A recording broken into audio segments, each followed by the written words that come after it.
It's time to talk sports. It's Hacksaw's Headlines, a panorama of the world of sports, stories, comments, and opinions. Touchdown, San Diego! Now, here's iconic sports talk show host Lee Hacksaw Hamilton and co-host John Riley. Who wants to talk sports on a Monday? We do. From the DIXIELINE Lumber and Home Center studios in San Diego, we welcome you to Hacksaw's Headlines, our Monday bonus podcast.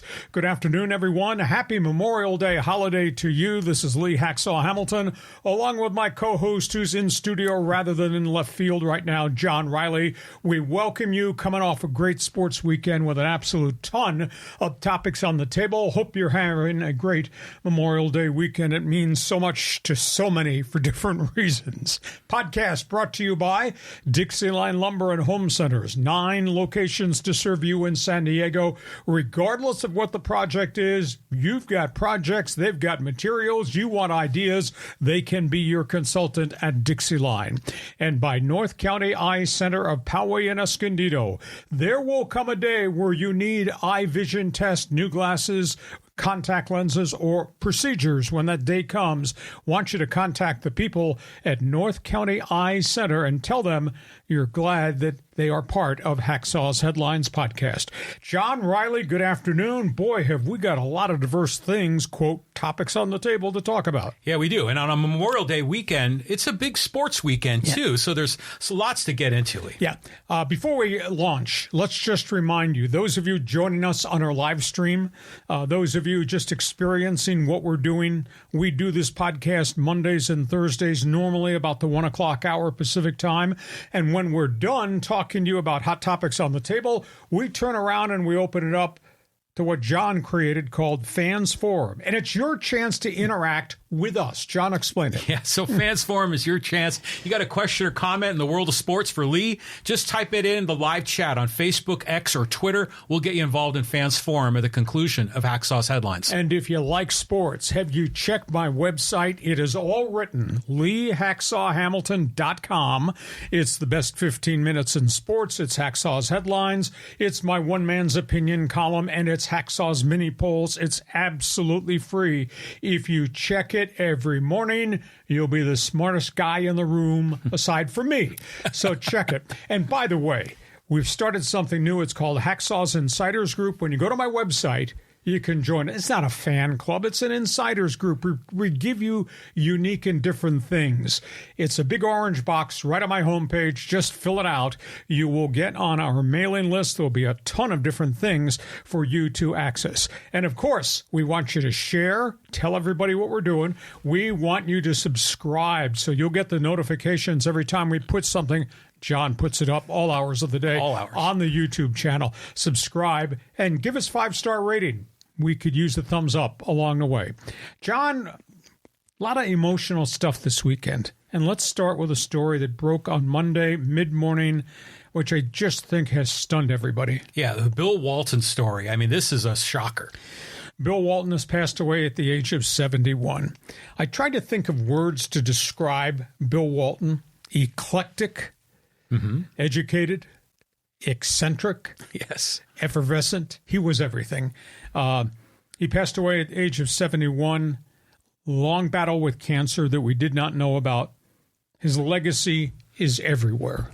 What he was here, maybe the greatest high school basketball player of all time in San Diego County, out of La Mesa, out of Helix.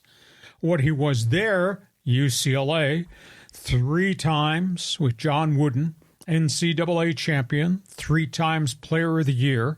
What he became in the NBA, Portland Trailblazers, #1 draft pick, MVP of the league, MVP of the playoffs, Hall of Famer. And then what he became in his community. He was a phenomenal, unique guy with interest right across the spectrum of life. Yes. You ask him a question, 7 minutes later, he's still talking and answering the question. He was an intellect. He was unique. He was polar opposite of all things that John Wooden was. He was at one end of the spectrum. The coach was at the other. But he took all of John Wooden's values and applied it to his career. Then he applied it to his life. Then he applied it to his relationships. The word that I can use to describe him post-basketball, all in. He committed himself to everything, whether that was his rehab from the catastrophic back and foot surgeries, whether it was his involvement with charities and foundations, what he did for the homeless, what he did as a sports broadcaster. Dude had more opinions than me, and he would let you know what they were. He did. And he told you what he thought. I think that's the value of the person, is what he was as an individual, as an athlete, then obviously as a pro basketball player, and then in retirement in his community. He gave back to this town. His heart was all in with everything he did. Was he a free spirit? Damn right he was. Did he have opinions personally, politically? Damn right he did. Yes, he did. But he was a friend to so many people. And the outpouring over the last 4 hours since the NBA released the details that he passed away at about 10 this morning, the outpouring nationally has just been phenomenal. So I think of him, and I think of the era at UCLA, and he obviously was one of the bigs who replaced the great Louis Alcindor, who became Kareem Abdul-Jabbar. And then he became a superstar in Portland. Sadly, the injuries devastated him, the back, the foot, the ankle issues. Went to Boston as a role player, finished up here, tried to come home. San Diego Clippers, never really got on the court because he had more foot surgeries, and then he retired, and then he went off on his second life, in terms of what he gave the community, almost as good as what his first basketball life was. So that's my impression. Unique, really unique and different guy. I loved Bill Walton. I mean, everything about him. I mean, I never met him, but my first sort of indirect connection is I worked for the Clippers when I was a freshman in college, and I was the guy selling popcorn up and down the aisle. And that's when they had Bill Walton, but he was always hurt and he was never there. So I never really got to see him play much, but I was so happy that he had success in Boston. And like you said, he was a role player. He played an important role for the team, and he was very productive in that little window there with Boston. Then to see him go on to become an NBA announcer or even a college basketball announcer, and some fans didn't like his ranting and going off on tangents, and I loved all of that. It was so entertaining, and he's such a smart guy. And then what he's done, you always call the Pac-12 the Conference of Champions, so he must be devastated on that point right now. But to see him as the Grateful Dead guy, as the homeless advocate, the teepee in the backyard, I mean, it was fantastic. He rode his bicycle everywhere, and he always had something to say, and he always brought a smile. So rest in peace, Bill Walton. I had nothing but positive memories of him. I'm trying to think how you just described Bill Walton, person, player, professional. He was dynamic. Yes. That's enough said. I think we kind of covered it all, but what a uniquely different persona. Unique and different and special. Yeah. Because he brought something to basketball that no one else did. And he had that magic touch with people in the community. And he was always so proud of San Diego, wasn't he? And he'd talk about the Aztecs. He'd talk about the Padres, and he'd do everything he can. He was like the CEO of the Chamber of Commerce of San Diego. And he was fantastic in everything he did. So rest in peace, big man. Was Red? Would they call him Big Red or something? Probably back in the day. I missed, the Portland Trailblazer era. Probably I wasn't, quite old enough, and certainly the UCLA stuff preceded my fandom of him. But San Diego mourns him even more so than the nation. What was his favorite phrase? Slam it down, big guy. Yeah, he had a bunch of them. Yeah. Bill Walton, amazing human being. Aren't we glad we kind of, in some form or fashion, cross paths with the big guy? All right. Well, what's next on the headlines? Let's talk San Diego sports. I mean, considering Bill Walton, the Padres just had this big series here with the Yankees. How'd that go for you, Lee? Well, mixed bag of emotion. Padres Yankees weekend. Some good, some bad. The reality is they got choked the first two games. Then third game, they beat up the Yankees bullpen, which in the middle of the bullpen isn't very good. the end of the day, they're still a 500 baseball team as we turn to summer. I don't know if they're going to be a playoff team or not. But there are storylines here to talk about. There are also some statistics that just gnaw at you. John, can you please explain to me how this $160 million payroll puts together a rally that encompasses a squeeze bunt, a safety bunt, hits batsman, 2 walks, an error, and a balk? And that's the sum total of how the Padres beat the Yankees on Sunday. Whatever works, man. Yeah. It's also the same team that was shut out 4 times in 6 games leading into the Sunday win over New York. It's a team that is 10 and I'm trying to remember the statistic. I don't know if I have it correctly here. This is a team that is 6-11 against bad teams, 13-16 against teams with losing records. They're 11-18 at Petco Park at home. That doesn't make any sense. No, there's nothing that fits right now with San Diego Padre baseball. I mean, they went 27 innings in a row without a run with a $160 million payroll. Explain that one to me. Now, there are some positives. Thank goodness they're playing the Miami Marlins here before they have to go back out on the road. Let's talk about Robert Suarez. 0.76 ERA, 23 innings, 23 strikeouts, throwing heat. And Suarez is not afraid to pitch in the 8th inning. That's pretty impressive. Jeremiah Estrada. They got him from the Cubs. The Cubs let him go. He walked a lot of guy with the Cubs. The Padres hit the reset button, and this kid is throwing gas. 11 games, 2-0. 0.57 ERA in 15 innings, John. 25 strikeouts, 1 run allowed, and only 5 hits. Holy cow, that is impressive. Let's talk about Juan Soto. Too much theatrics from me. I don't want to hear from him. Now, I will say this. The stadium, and they drew 134,000, new record for the 3-game series against the Yankees. There were a lot of guys wearing pinstripes in the stadium. But I thought it was fascinating on Friday night. They booed him when he came to home plate. They booed him when he hit the second deck home run. They booed him as he bat flipped it towards the Yankee dugout. Then they booed him as he rounded third and he did the Fernando Tatis hip-hop stop home run trot. Right. He didn't have a great weekend because he struck out a bunch of times and seemed to be feuding with the umpires a lot. And everybody had to talk to Juan Soto on Friday before the game, and all we got was generic baseball crapola. I loved it here. I thought I was going to stay here. I love my team. Blah, blah, blah, blah. Well, at the end of the day, just too much theatrics. You know, he makes the comment, hey, it's the business of baseball. You get traded. Well, you forced your hand out of Washington. You kind of forced your hand out of San Diego. You know, I didn't play my best. I didn't show how good I could be. He had no explanation of why he could be so bad in 2022 post-trade and why he was so pitiful up until June 1st of 2023, and then he started to hit. Now he's in New York, and he's doing well. I just kind of get tired of the theatrics. And the NewJersey.com website today wrote just a brutal column about Juan Soto.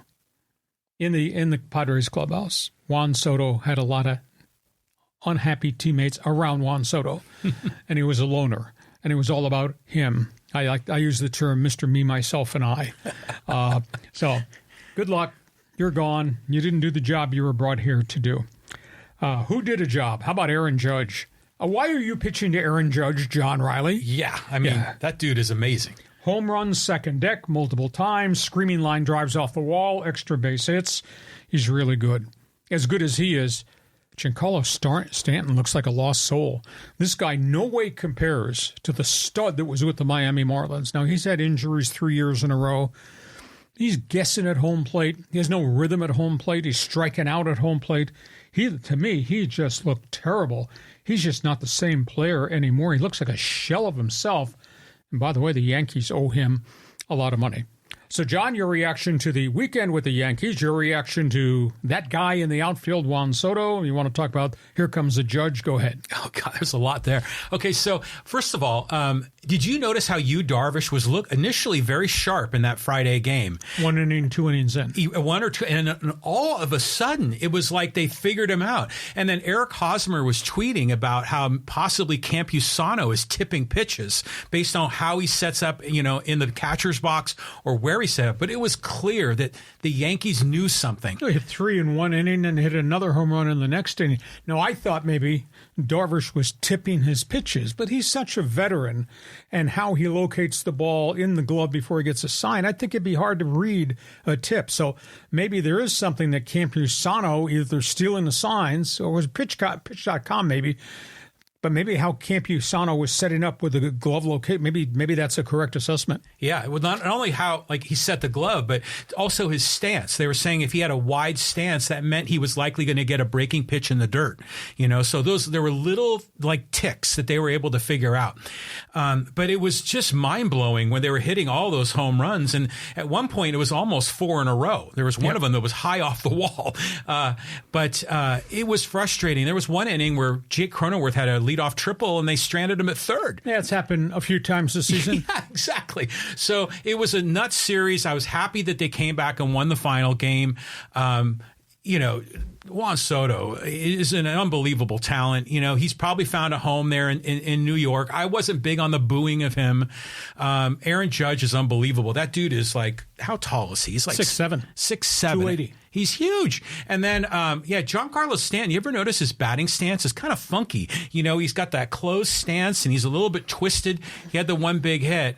But, the Padres almost seemed like in the first 2 games completely outclassed. It was like a little league team against a major league team.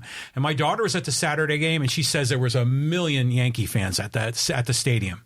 Well, it was quite a weekend, and on we go. At the end of the day, there's still a 500 baseball team. Next topic, John. Okay, let's go down the list here. And, MLB Umpires League. What's the latest? This story just kind of came out of nowhere. Baseball's changed a lot of the rules. Commissioner Rob Manfred of the opinion, because he was asked directly over the weekend, what are you going to do about the robo-ump situation? And the situation is home plate umpires have just been really poor this year. There's no consistency at all, John, to what they're doing. And there's been a big push that we should go ahead with computerized home plate balls and strike calls, robo-ump. Well, Rob Manfred was asked leading into the weekend, is this going to happen? Manfred says we are not at that point where we've solved the science of it in terms of its consistency. However, he then offered up a unique alternative that I'd never ever considered. I don't know how you put it into effect.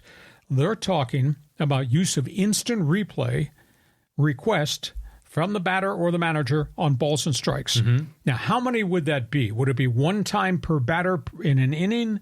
Would it be 3 times a game? Because you would want to stop every at-bat and say, was that a ball, the strike? So the mechanics of that, they have to go through the union. It'll be part of collective bargaining, I believe. Although baseball has the ability to change the rules without union input, but I think this is so significant that they would probably want union input as to how do we put the protocols in place to have instant replay challenges on balls and strikes. But they've really got significant problems. There's a computerized study that has been done over the last 2 years, John. In 2022, only 83% of the balls and strikes calls were correct by the umpires. They went back and evaluated it. 83%? 83%. That's terrible. Yes, but last year, because of, I guess, meetings with the umpires and descriptions about what the home plate strike zone should look like, correct calls are up to 91%. Okay, that's good. That's good. But I watch a lot of baseball. I don't see 91% correct calls by Angel Hernandez and some of these other guys. No, Hunter Wendelstedt, etc. So I guess we'll pose this question on Fans Forum. Do you want robo-umps? Take the balls and strikes out of the hands of the home plate umpire? Or would you rather have instant replay challenge where the batter or the manager can request a computerized look? Was it a ball? Was it a strike? But how do you implement it? how many challenges do you give a major league manager? John, the floor is yours. I've seen replays on Twitter videos of, like, it was lower leagues. I don't know if it was college or minor league, and they had that appeal system where the batter could say, I want to appeal that call. The umpire turned around. He had someone in the booth that he could refer to, and then it was like instant. It was like 2 or 3 second delay, and it seemed to work really well. My hunch, though, is that, he can't just flip a switch and make umpires irrelevant. I mean, there's too much of an interest, a union, but behind the umpires, and probably too radical of a change. So I think this appeal process might be a transition, but in the end, I'm all for this. I just want accuracy. I don't want people getting screwed on balls and strikes. Just get it right. Consistency. Yes. Where are thou? But here's a question: how do you implement it? Do you give the manager 3 balls and strikes challenges a game? Because you can't have every other batter saying, look at that. You can't do that. It'd wreck the flow of the game. Mm-hmm. Well, if they can do it like a 2 or 3 second delay, then maybe 1 appeal per at bat. And the batter is the one that makes the call, not the coach. I think there's a way to make this work because they've been testing it. But if they did go to the robo-ump thing, I think, we see the little box on TV, but that would have to, if it's Aaron Judge or if it's Jose Altuve, they'd have to move that box around. Right. And I think in real life, it's a 3-dimensional thing, not a 2-dimensional. So they could get it right, but they've got some work to do to implement it. Yeah, and you didn't even mention the 4th item in the agenda, how wicked the balls are coming across the plate. Yes, I mean, what they're throwing is legitimate wicked stuff. Now, that's got to be into the equation. Mm-hmm. And then the 5th item is framing. Are you going to take framing out of the balls and strikes so the catcher can't do this? Well, the framing is just a way to fool the umpire, to make a ball look like a strike. So, hopefully the framing would go away. I mean, just call balls and strikes accurately. That's all I need. I can live with that. Okay. Fans Forum box is open right now. Asking Padre fans to call and comment on what you saw this weekend. Are they anything better than a 500 team? Padre fans, join on board. Your reaction to Juan Soto. Did you boo? Are you tired of the act? Does it matter anymore? I mean, the reality is the Padres got 2 pitchers out of the deal, Michael King, and some of the packaging they used to get Dylan Cease. So you tell me about, are you tired of the Juan Soto story and the act? And then you're a baseball fan. MLB umpires. You want the robo-ump, the computer, or do you want the manager's challenge, and how would you implement it? So just write us a comment, throw it into the chat box so you can be bat leadoff when we go to Fans Forum. Okay, John, we go for the next topic on the table. Yeah, going to injuries, and man, the Braves just got a tough piece of news. Well, early on they lost their ace of their pitching staff, Spencer Strider, season-ending elbow surgery, gone for the year. It did not impale them at that point. This probably kills them. And I saw the video of Ronald Acuna getting hurt. It was fluke. He took 4 steps off second base as if he was faking running. He stopped, his spikes caught, and he twisted and he went down, torn ACL. I mean, it wasn't that he was running full bore. It wasn't that somebody ran into him or he stepped on something in the outfield. He took 4 or 5 steps off second base, just got like I'm faking, and boom, spikes caught. You could see his leg twist. It was gruesome to watch. So that might be the death knell for the Atlanta Braves. And he wasn't hitting very well. In fact, that whole team is not hitting very well. New York Mets, boy, they got problems. They got problems everywhere. Now they've lost Kodai Senga, the Japanese pitcher, for the 2nd time this season. He's never gotten on the roster. He had shoulder capsule problems at the start of spring training. Here we are almost to June 1st, has yet to pitch, was rehabbing in AAA, and now has injured his tricep. So they've had to shut Senga down a 2nd time. The Mets have no established frontline starting pitching. Third topic is Hal Steinbrenner. All this conversation about Juan Soto wants to stay, willing to talk contract right now. Steinbrenner says yes. Then on Friday, Steinbrenner said, we can't continue to operate with this type of payroll with the luxury tax tacked on. He's going public now. Let's get rid of the luxury tax, which is now going to drive a further division with all the small market teams who think the luxury tax is really critical for revenue sharing. So how do you get rid of the luxury tax, which would allow the Dodgers and the Yankees and the Mets to spend whatever they wanted? And how do you compensate the small market teams who would not have a chunk of revenue share because a luxury tax check? Padres paid $40 million into that pool this year. That check would go away. How do you also make the small market owners spend more? So, I mean, it's a very complex question. So, John, you got the Braves, you got the Mets, you got the Yankees, and step up to the podium. So, wasn't Acuna, didn't he already hurt his ACL a few years ago? Ran into the fence. So, is it the same knee? No, I thought he injured the ankle. I don't know if he tore the Achilles, but he had a major injury. It was an Achilles, yeah. He ran into the fence and his foot got caught. So that's an issue. But this is a death blow. And it's weird because they roared out of the gate, even though they lost Strider and they've stopped hitting across the board. They got 5 guys, 5 stars, all hitting under 250. Yeah. Well, it is weird how the fluke thing does it for the ACL. My daughter tore both of her ACLs, both on fluke events. So, that's tough on the Braves. As far as the Mets concerned, the whole situation there is just a disaster, isn't it? And they got the Peter Alonso crisis because he's refused to sign a contract extension, and the impulsive owner, he can't trade you or me, but he could trade Peter Alonso at the deadline, and that's a storyline in New York that the Mets are going to do that. And if that happens, that means Soto might have a second place to go negotiate with in addition to the Yankees. And then with the revenue share business, I mean, the NFL has a model that works, right? So steal from it. Yeah, so why not implement that with MLB? Well, I concur. There's a lot of things the NFL does right that baseball kind of ignores. You got to go through the union on that situation. So that's the latest on the baseball stories. We get to halftime. Our podcast, our Monday bonus podcast, our Memorial Day holiday podcast is brought to you by DIXIELINE Lumber and Home Centers. We all have projects that we work on. You walk around this museum, this studio that John has built. You walk in his house, you see all the cool things there. You walk in my house, you got the new windows and the new doors. All that a byproduct of what DIXIELINE offers the community. John, these people have really done a great job in San Diego historically. Yeah, 100 years in San Diego. When there was the post-World War II boom of the housing industry here in San Diego, DIXIELINE supplied all that lumber. I mean, so big part of the community, not just for homeowners, but for contractors too. You got projects, you need to talk to them. Take a tour of the facility, find out what they have to offer, materials, or if it involves ideas, think DIXIELINE Lumber. And our podcast also brought to you by North County Eye Center of Poway and Escondido. We all need help with our eyes, whether it's just a simple vision test or it's something more significant like an eye exam, new glasses, new contacts, or the more serious things that we're all going to cross paths with, whether that's glaucoma, whether that's the other eye afflictions.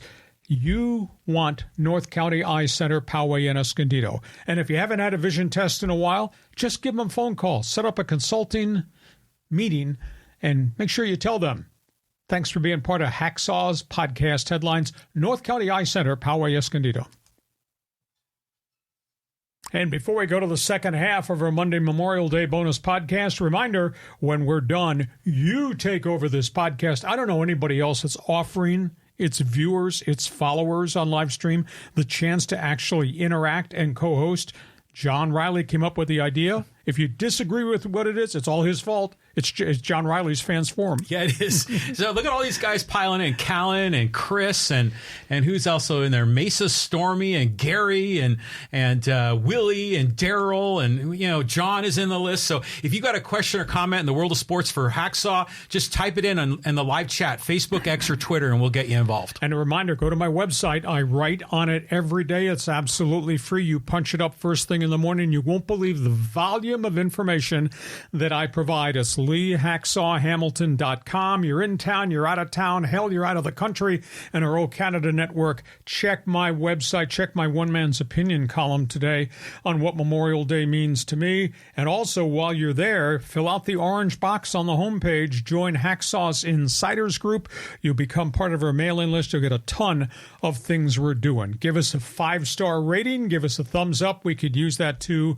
And share. Tell everybody who we are and what we're doing on this media compared to what we used to do on that media, sports talk radio and television in San Diego. John, we march on. Next topic on the table. Don't shoot air balls now on me. No, I won't, but I just want to say a quick one. The 5-star rating is for Apple Podcasts. We've already got a bunch, so we could always use more. So if you have a comment, that's where you want to leave it. Okay, let's jump on the NBA. The playoffs are cooking here, Lee. Yeah, a lot to talk about, some good, some bad. Obviously, the Bill Walton story is now front and center, and everybody having conversation about that. It's a really sad story. Stan Van Gundy, longtime NBA coach, lead analyst, TBS, TNT, confirming he lost his wife. She committed suicide. She had mental health issues for years. It has really been devastating for him, but he's finally gone front and center, and he's kind of become a spokesman for suicide watch programs. If you have problems, there's immediate help, either texting or using an 800 number. Stan Gundy, longtime NBA coach, confirming his wife committed suicide. Lonzo Ball has not played in the NBA in 2.5 years. Medicine, modern medicine, sports medicine is phenomenal. Lonzo Ball confirming over the weekend in Chicago, he now believes he's cleared to return to the Chicago Bulls and attempt a comeback. He, and I had never heard of this, he had cartilage transplant and meniscus transplant using plasma platelet injections. Again, medicine is phenomenal. He's worked out on his own. He's not had any setbacks in the last 3 months. He thinks he's good to go to resume his career. In Denver, we talked about how ugly it was for the Nuggets losing all those home games. Mike Malone goes public and says, it's on me. He said, I failed my players. I shortened the bench. I only used 7 players during the playoff rounds. My guys were gassed the last playoff series where they got knocked out by Minnesota. He says, blame me. Don't take it out on my players. In Minnesota, they're on the brink of going on summer vacation, going home. Minnesota's run out of magic. They're down 3-0 to Dallas. They're about to get run out of the series. I guess the shocker to me is not so much Anthony Edwards, who's trying to carry it and do a lot and hasn't shot well. The shocker is how up and down, in and out their bigs have been. Karl Anthony Towns has just had a dreadful shooting series, and Rudy Gobert, foul trouble, not scoring at all, playing some defense but not rebounding with the tenacity he did. Suddenly Minnesota's bigs have just really failed. It looks like they're going out of the playoffs. And Boston, they look like they've checked off all the boxes. They got the stars in Tatum and Brown. They got the young developing shooter who they got from San Antonio, Derek White. Why did Popovich ever trade him? That old dog, Al Horford, at age 38. You know, he had 7 threes the other night at age 38. Wow. He's had 24 point, 12 rebound games in the playoffs. So looks like, you know, as we're sitting here, I think we're talking Boston-Dallas, which would be a hell of a final series, especially since Luka and Kyrie Irving have really dialed in, and guys that Mark Cuban traded for at the deadline, journeyman center, journeyman old forward, have really stepped up and given them valuable minutes. So it's going to be fascinating to see as it becomes Dallas versus Boston. Talking hoops. Talking hoops. You know, good on Malone for taking responsibility. I mean, you know, stepping up to the plate and saying, blame me. Because, yeah, I think the players were upset about the use of the bench, right, Lee? Non-use of the bench. Or the non-use, I should say. 5 starters playing tons of minutes and 2 guys off the bench, and the rest of the guys sat there and did nothing. And then the other comment, Lonzo Ball, I mean, you know, obviously I think of him and his family and his father and that whole thing. But I remember when he was in college at UCLA, and he was the oldest one. He was a UCLA kid. And he would shoot, but he had the weirdest, like, motion, and the ball would rotate like the earth rather than, you know, having the backspin. So I never figured out how he got his shot off. Yeah. I mean, he got to the Lakers, and I thought he was going to be a star, and they got rid of him, and they bounced around, and I think I was so turned off by his father. I was kind of biased going in. But, I mean, he had that one season at UCLA, and the thing that really aggravated me was they got beaten in a tournament. And in the locker room, right as they came in, all he's talking about is going to the NBA, my future right now.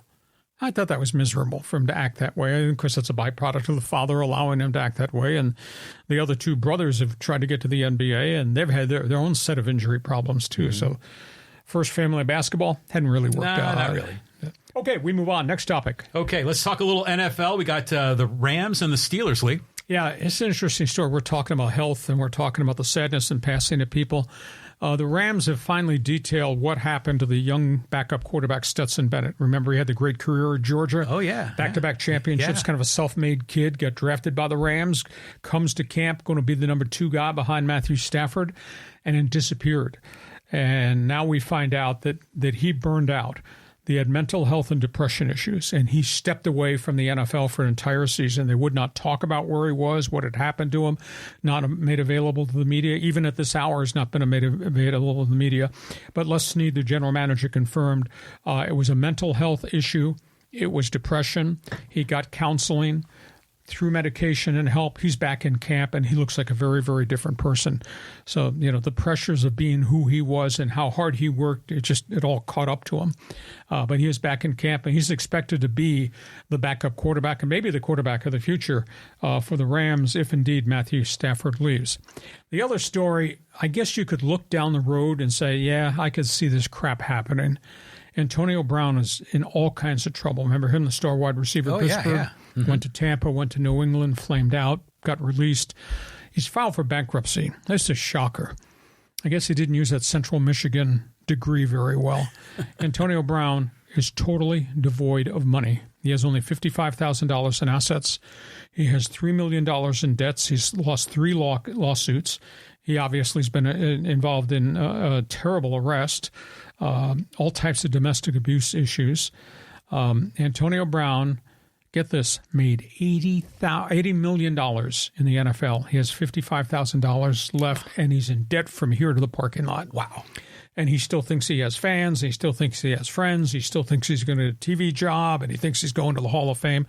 When you talk about bad decision piled upon bad decision piled upon bad decision. And I saw videos. I've been working in TV the last group of years at KUSI and prior to that at CW6. And I saw some of the video we used at one time. It was really bad of just who he was and how he acted around people. And it's like he was deranged. All the junk that was coming out of his mouth, and obviously the arrest warrants, and then a terrible lawsuit over assaults, and then failed business investment. Think about that, $80 million in his career, and he's bankrupt. And he's out of the NFL, and he has no skills, and he's going to ask a bankruptcy judge to bail him out of all this. Wow. Yeah. There's been other professional athletes that have had similar stories where all the money's gone. I mean, they're probably helping out their family, maybe helping out some of their friends, but sometimes I just don't think they have the financial education on how to manage that amount of money. Completely change a person. It's just sad to see this, but Stetson Bennett, depression, I mean, that's just life, right? I mean, that's happening everywhere in and outside of sports. So it's, and frankly, Antonio Brown, he probably got knocked around in the head a little bit too much, too, playing ball. I can understand why players do to get burnt out, because it's a full-time job in college, and it's a double full-time job in the NFL. Yeah, concur. And Brown is not the only one that's had lost his wealth and money. That's all over the parking lot. But I've never seen a guy that's acted the way he's acted for such a consistently long period of time and have everything just blow up in his face, and now walking around the community as if, I'm okay. No, you're not okay. No, you're not. Yeah. Not by any stretch of the imagination. Next topic on the table. Okay, the high-speed sports wire. Here we go, Lee. Okay, let's talk about some of the other storylines in sports. Indy 500, 4-hour rain delay. They finally got the race underway. I told you the pre-race activities were emotional. Oh, very. They were so cool. And then they start the race, and it was utter chaos. They had 10 cars crash in the first 100 laps. In fact, they didn't get out of the first lap before there was a wicked crash at the back end. Guys running 30, 31, 32, and 33 wiped themselves out. They got to the 100-lap mark, and from then on, it was a race. And because there were so many accidents early, so many cautions, the pit sequences of when you get fuel and tires got all out of whack for half these teams. Some were coming early, some were coming late, had extra laps. It was crazy. And then after the final series of accidents, there might have been 50 to 60 laps left. 4 drivers got bunched together, and they were all the hottest cars. And after the final pit stops, let me get this correct, the final pit stops, the pack of 4, Joseph Newgarden, Alexander Rossi, Pato O'Ward, Scott Dixon, came out of the pits almost simultaneously. And they When they finally went to green, they were all 12th, 13th, 14th, and 15th. That collective group roared through the pack and got to the front with about 10 laps to go. And then they were darting and dashing, and one guy would lead for a lap, get past, etc. And the final couple of laps, there were 4 lead changes between Newgarden and the Mexican star Pato O'Ward. Newgarden passed him with a lap to go, held him off, got the $3.6 million first-place prize money, parked his car at the start line on the bricks, ran into the stands with the fans. I mean, it was really cool.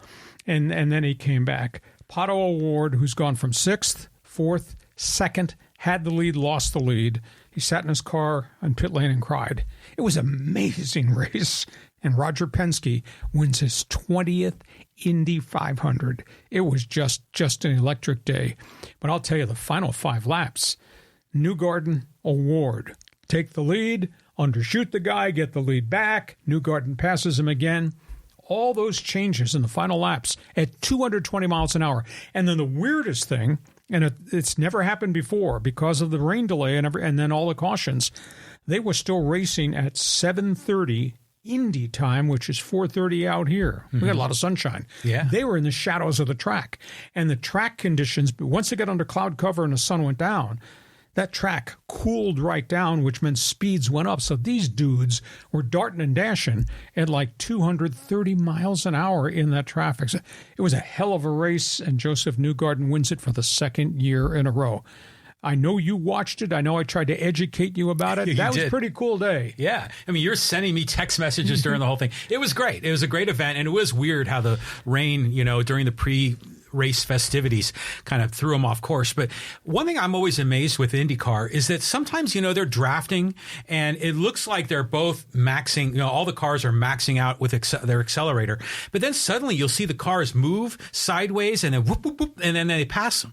And meanwhile, my son was telling me that they had the F1 in Monaco, and there was very little passing, and the fans were really upset. Well, that's on a road track, a small road track at Monaco Grand Prix, and it's very hard to pass. And they had 3 cars knock themselves out on the first turn of the road course. Man. So, Indy is the oval, 2.5 miles. Right. This is all over the place in Monaco. So it was... Yeah, it was weird. The wildest part of the Indy 500, you watch these guys dart and dash at the front. There's turbulence. The air comes off all those cars and keeps filtering to the cars back. And I'll tell you, when you're in traffic, when you're 2 or 3 abreast and you're getting all that dirty air from all the cars in front, I don't know how you steer. I don't know how you prevent the thing from getting away or have air get under the car, which gets you airborne, which causes a bad accident. So those drivers... they are gladiators. I mean, I have stood on the wall at Indianapolis during Carburation Day, which is when they all run together just to get it all sorted out and just to see how fast those guys fly. And they're right next to each other, or they're, if you will, bumper to bumper at 230 miles an hour. You talk about in your heart, holy cow, in your throat. What did you think of the rookie Kyle Larson? He made 2 mistakes that kind of wrecked the day. Started 5th after the first yellow flag.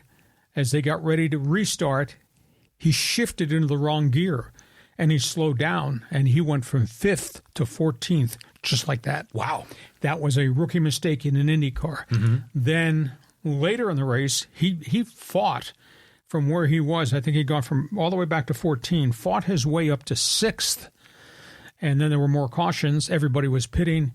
He made a speed violation in the pits, which means you go around, have to come back, stop, and then take off. So he wound up finishing maybe 14th or 15th. But had he not made those mistakes, the gear thing and the pit penalty, he might have been still running with O'Ward and Newgarden, those guys at the end. That was a cool story. And he made it to the other race, too.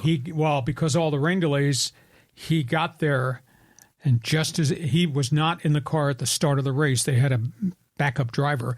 He got there, pit stop because of a rain delay in Charlotte. He got into the car, waited. They canceled the rest of the race because of heavy rains. There was 115 laps. They didn't get to run at Charlotte, and he was sitting in his car and could not get out of the pits. I didn't know you could have a backup driver. Yes. That's a thing? Yeah. Oh, yeah. Well, yeah.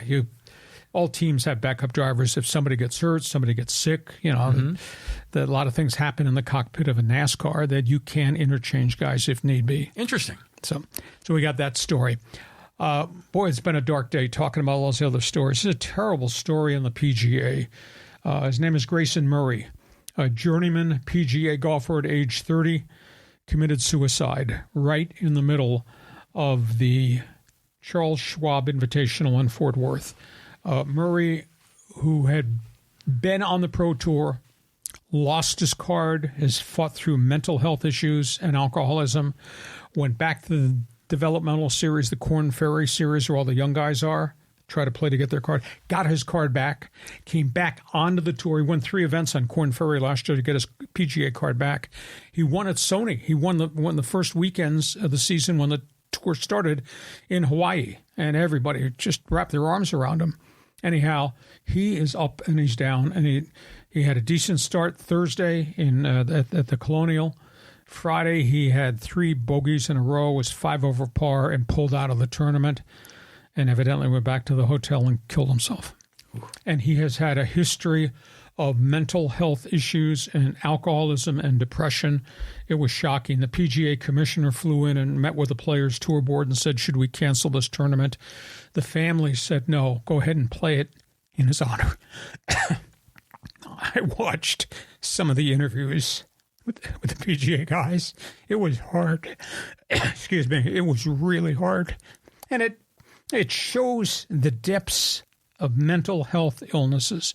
And his family said everybody was supportive of him and he was loved, but there were too many roller coasters. Even when he won at the Sony the next week, he was fearful of going on the course in the next tournament because he didn't know how he was going to do. There was some type of mental capacity that made him scared or made him worry or made him think all the time that he was going to fail. And they just, despite medication and counseling, and the fact that he did come back and he won last year on the development tour 3 times, get his card back, they just never were able to find any balance at all. So it was just a horrific PGA story. And I saw that and I said, holy cow. And he's got so many friends on the tour, and those guys had to tee off and then play on Saturday and Sunday. Yeah, that's pretty rough. I mean, it just goes to show you that these are regular people with regular people issues. Exactly. Well said.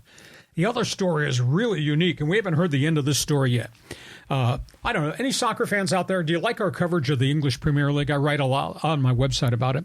Manchester United, legendary power, best record of all time, EPL, finished in 8th place this year. They really scuffled and struggled.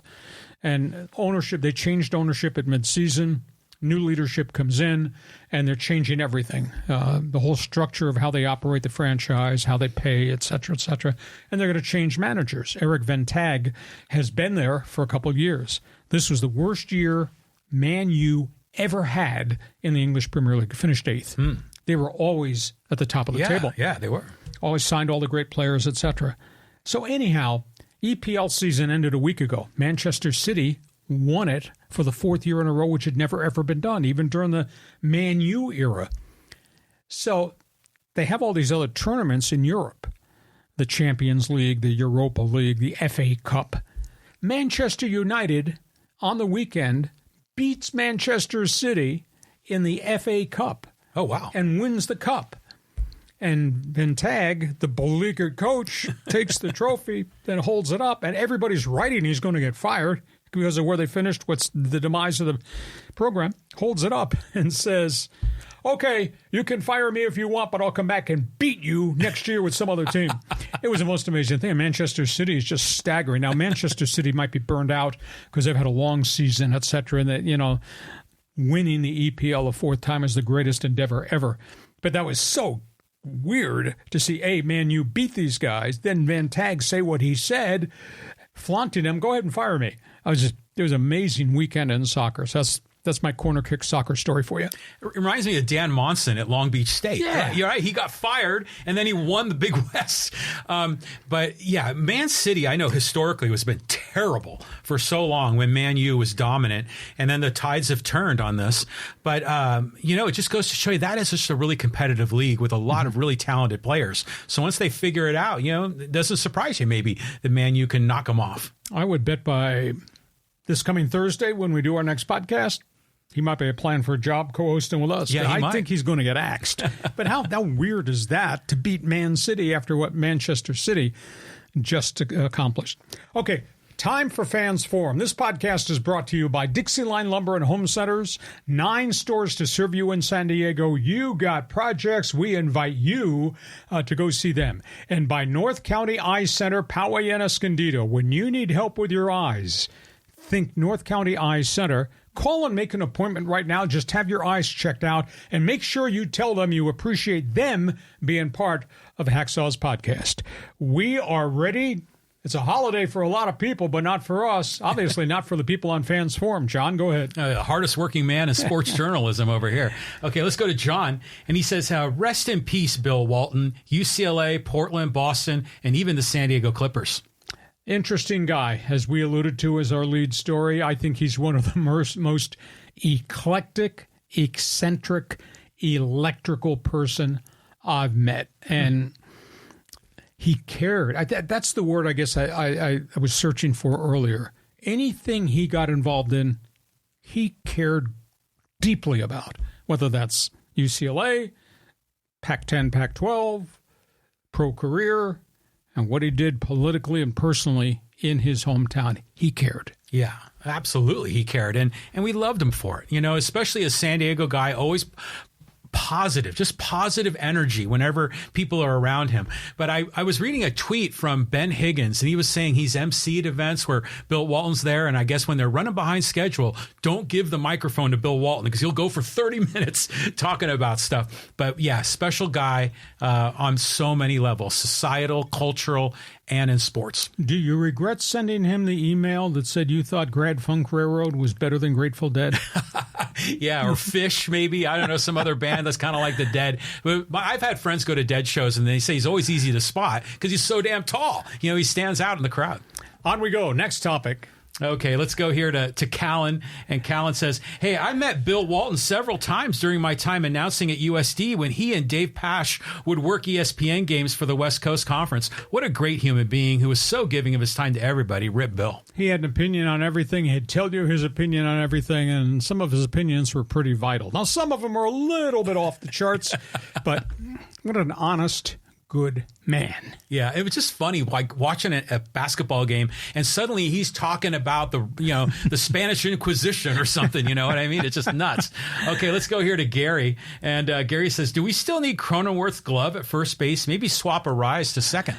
I just think Arise is a bit of a mystery defensively. He did not have a good reputation playing infield, but you know, who's the legitimate first baseman if you're going to have Arise be the DH and then you're keeping Manny at third? You're going to need a first baseman. I'm not quite sure who that first baseman's going to be, and there's not a heck of a lot out there. You know, in retrospect, and this sounds strange to be saying, geez, they should have kept a 250 hitter, but Garrett Cooper, who came here from Miami, he hit like 250 and had 25 home runs, and they didn't bring him back. And then he went to Boston. I thought that's going to be a good fit in Boston. Then he got cut, and then he was with the Cubs, and I thought that'd be a good fit at Wrigleyville. But, I mean, they got to find a first baseman with legitimacy because I don't know defensively. Nobody I know has ever mentioned the term Gold Glove with Arise, and Arise is just a great hitter. Oh, unbelievable hitter. But I noticed that, yeah, they moved Cronenworth to second, Arise to first. That's better than the other way around because Cronenworth is far superior defensively. But, yeah, who else would play first base? Tyler Ward or Tyler Wade. Wade, pardon me, Wade, not Ward. Who else would play? I mean, well, they don't maybe Manny, but now you're changing Gold Glove third baseman to first, so he doesn't have to throw very much. You could always put Wade at third, but Wade's not Manny at third. So there's some moving parts that they're going to have to consider here going forward. And God, there's a lot of baseball still to be played without Xander. I think long-term Xander is your first baseman. Mm-hmm. I can see that happening. Not right now. Well, not right now. Okay, next question. Okay, let's go down the list here. Let's go to Mesa. He says, yes, can we get robo-refs in hockey too? Oh, I'm so disgusted at all the cheap shots in the National Hockey League. This is from the O Canada Network. I don't know what game Gary Bettman is watching. There was they call an air elbow hit in the Ranger game last night against Florida, where Jacob Trouba came across center ice and did this to a Florida Panthers player right here. He got fined $5,000 today. Why is the minimum $5,000 on a flagrant intent to injury penalty? last series, there was a play that did not even merit a penalty call, in which a Ranger came across ice and launched to try to hit a player with a cross-check to the head. He missed the player completely. He went head first into the boards. They didn't even call a penalty on, quote, intent. I just think there's been so many cheap shots in this NHL playoff series. I don't understand what they're looking at or not seeing. And you got all these refs standing there swallowing their whistles. And head blows are supposed to be outlawed in the NHL. And there's been so much of this junk in the NHL playoffs. To me, it's a terrible turnoff. Do you think that the refs are intentionally or being told to don't police it as much because that's good for the fan interest and we get better TV ratings? What about the health of the players? Yeah, well, I don't think they really care about it. It's all about the money. It bothers me. I don't know. Anybody on our O Canada network want to jump in there? Is there too much junk going on in terms of cheap hits and headshots in the NHL playoffs? Next question. Okay, here, let's go to Gary. And this is talking about the robo-umps in baseball. He says, best solution, each team gets 3 challenges per game, and they get to retain their challenges if they keep getting them overturned. Good call. As John and I argued early, how many times are you going to use it? Does the batter ask or does the manager ask? The batter look at the dugout and say, hey, right here. Well, you can't do that if you're only going to get 3, but you don't want to wreck the flow of the game. And that's the big issue. We can't have every batter being given a replay challenge, even if it takes 2.5 seconds. It can't.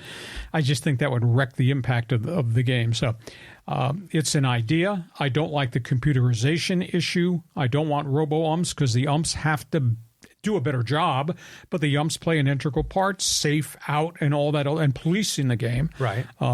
But I think this is a solution, and I think they have to get union approval to have an instant replay challenge. But, maybe it's 1 per inning, or that would give you 9. That's an awful lot of stoppages. Or maybe it's 3 per game. Yeah, sometimes you just watch it and the balls are outside clearly, and they call them strikes. And every once in a while, you'll see one right down center cut, and they say ball. Yeah. I mean, it just blows my mind. I used to think that, that was the imperfection and the romance of baseball, kind of like art where there's a little bit of imperfection, but I was wrong. They need to just get it right. We need to have reason, rationality in baseball so we're not, going crazy watching the game on TV. You critiquing artwork. I see that junk that's up on your wall. What the hell is that? I mean, why? At least you're not abstract doing this podcast, even though your choices on wall designs are abstract. Yeah, I'm like no Pablo Picasso, that's for sure. Next question. Okay, let's go here to Chris. He says, Saw.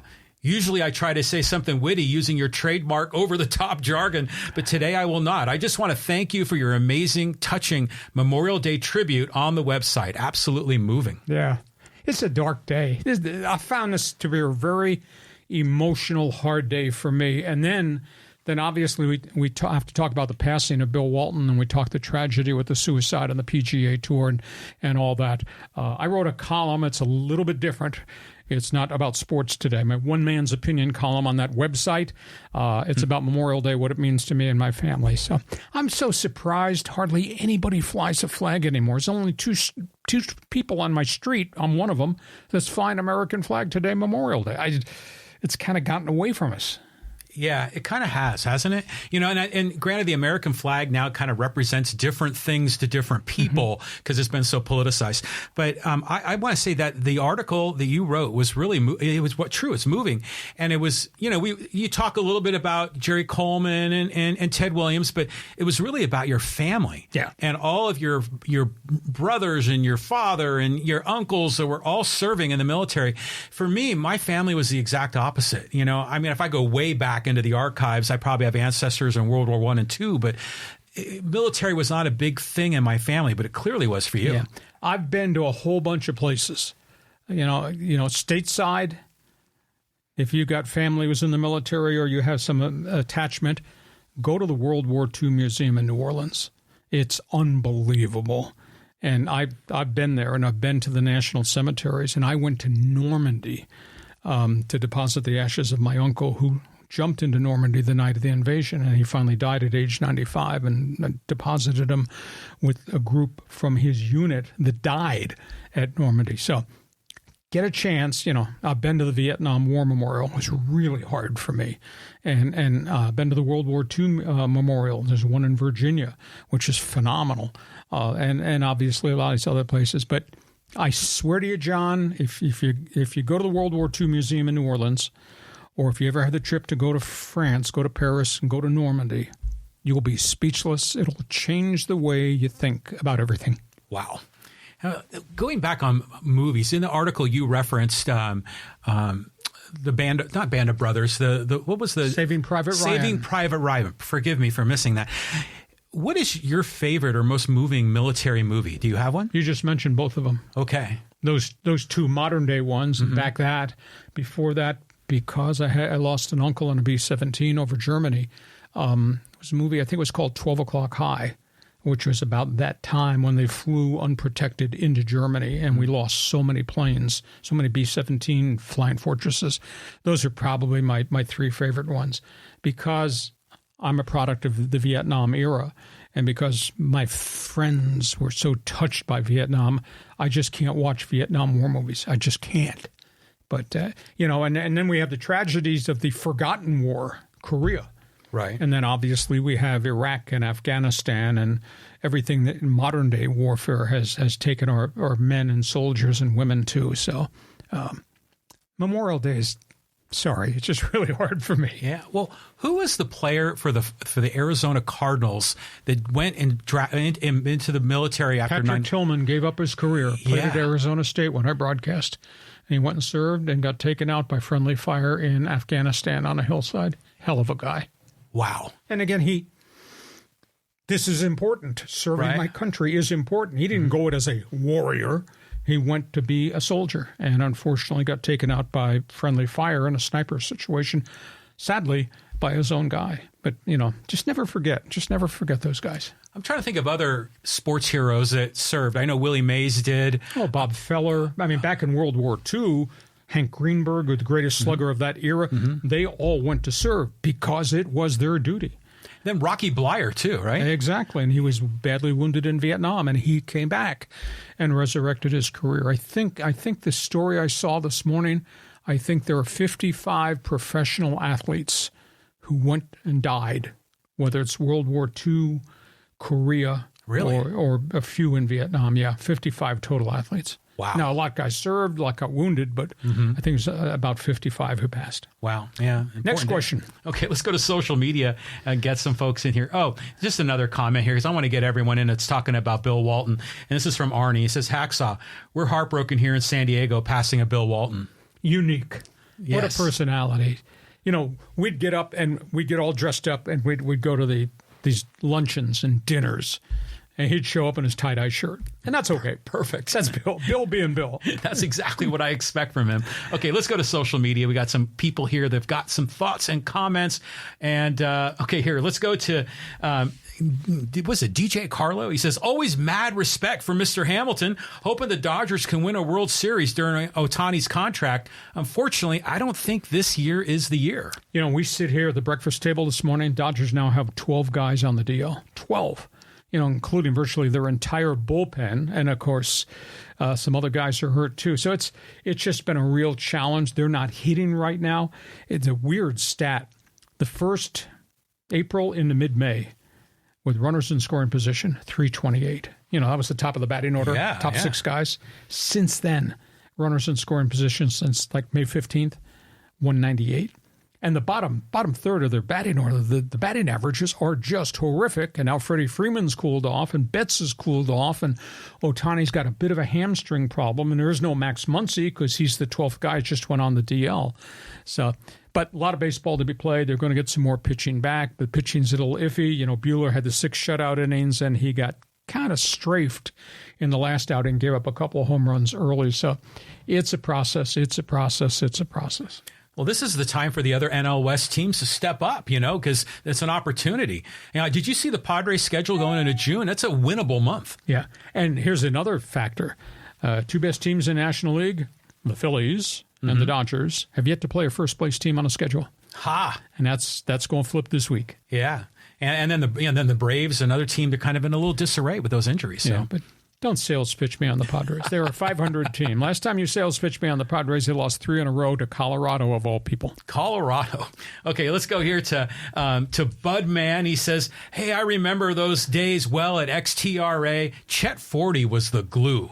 I was with the owner and founder, John Lynch, of 690, just last week. Hadn't seen him in a while. And I was with him and John Quintera at kind of a memorial service for a friend in radio who passed. And we just started talking and laughing about all the stuff we did back at the old 690. And he had read a column I'd written about 690, and he may have accessed. We did one of our early podcasts, the history of 690 and how I got here and what I thought and what I was going to do, blah, blah, blah, blah.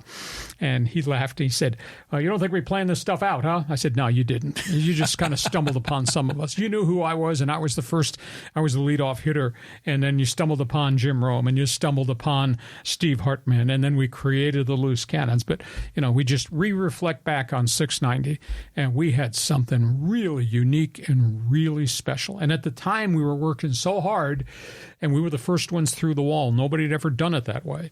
We just never realized what we were doing and what we were to become. And then obviously, guys' careers changed, and we all went off in different places, and other people made decisions that badly impacted our radio station. But we were uniquely different, and we were the first ones on the block to do it. And John asked me, he said, where did you come up with that slug line? And I said, what one is that? He said, that from Baja thing. I said, well, from Baja to the Canadian Rockies? Yeah, 77,000 watts signal that blow torches up and down the West Coast. And I said, John, it's true, because I was in Vancouver, and I heard 690 at night in Vancouver. And that's more than 50 miles away, north of Orange County. Yeah. And he was a visionary. And stupid me, I've told this story before, but stupid me, first time John brought me to his house, I had already been here to become the voice of the Chargers, and we were still 69 extra gold, Wolfman Jack and all that. And John says, we're going to change the format of the station. You are? And I thought he was saying we're going to go news talk. He said, we're going to go all sports. And I said, John, are you sure? All sports is kind of narrow-casted formatically. And then dummy me, I'm smart about a lot of things, but I wasn't smart about that, failed to think blowtorch signal, 77,000 watts, unbelievable signal, play-by-play to a major franchise, the NFL Chargers. This could be done, and we got it done. And John said, you don't think there was a game plan? I said, nah, John, you stumbled across a bunch of us, but it worked out in the end. So thank you for the compliment at 690. Been a lot of stations come and go since that point in time, but we were the first through the wall to do it. And now in history writes, we did pretty good. There are so many fans of that era that they pour out in the social media comments, just loving what you and all the other guys at 690 accomplished. I mean, people see you walking down the street and say, Hacksaw, you probably get that all the time. Yeah, they scream at me, touchdown San Diego, or, you're bleeping brilliant, or, Raider Nation out of jail on bail. They yell at me all times. I'm in a restaurant and, the church, and it's kind of funny. Like I said, we were the first ones to do it. Nobody's been able to do what we've done since then. And there's people on Sports Talk Radio doing pretty well right now, but it's not what we were. Oh, it was so groundbreaking, so innovative, because I only would get like pieces of sports talk, like pregame, postgame, when I was a kid.